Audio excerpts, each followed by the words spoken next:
नाम गीत हो। गीत पे इतना बाकी रात भर गवाई खत्म ना हो। यो यार फुर्सत में हूँ बाला भैया प्रदीप कवि जी जिनकर तकलीफ आप समझ सकत हुआ। अरे तो भाई ये अपना तो भाव ना ये ना हो जहाँ अपन लोग रहना वही ऊर्जा मिले ले कुकुरवन के देखला ना जहाँ सिंगल रही है जे देख लिए कि साला आगे झुंड ज्यादा तो पोंछ लटकाए कि एकदम बुझाई कि साला गाय हो जहाँ तनी सा सपोर्ट करो कि पोंछ खड़ी करके ऐसा करना ये बुझाए कि मतलब अब भुला गेल अपन दिन सही हालत है। अब हम कहे हर बात का उदाहरण है हमने तो उदाहरण दिया आप लोग समझिए। मास्टर हमारे गीत बजाओ फोन झंडा को खुश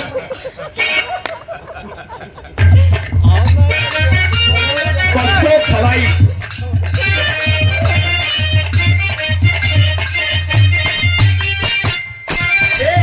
पूजा जी बोलो प्यार तुम्हारा लड़का बड़ा तकलीफ में बा कहत आए जानू ये सोना काहे प्यार कही जब निभावे के ना रहे सुना कहता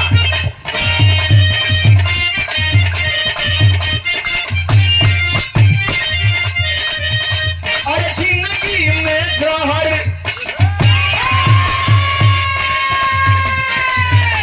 अरे जिंदगी में जहर भोरे लुए जान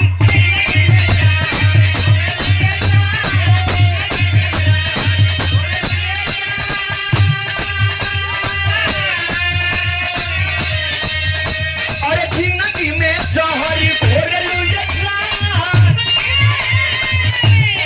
अपना जनुआ के हई दिलवा कहे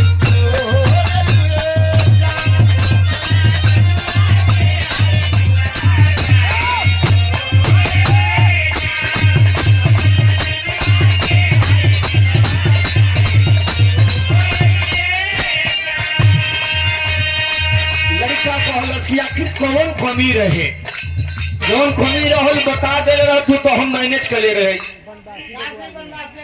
अरे वाह क्या बात है।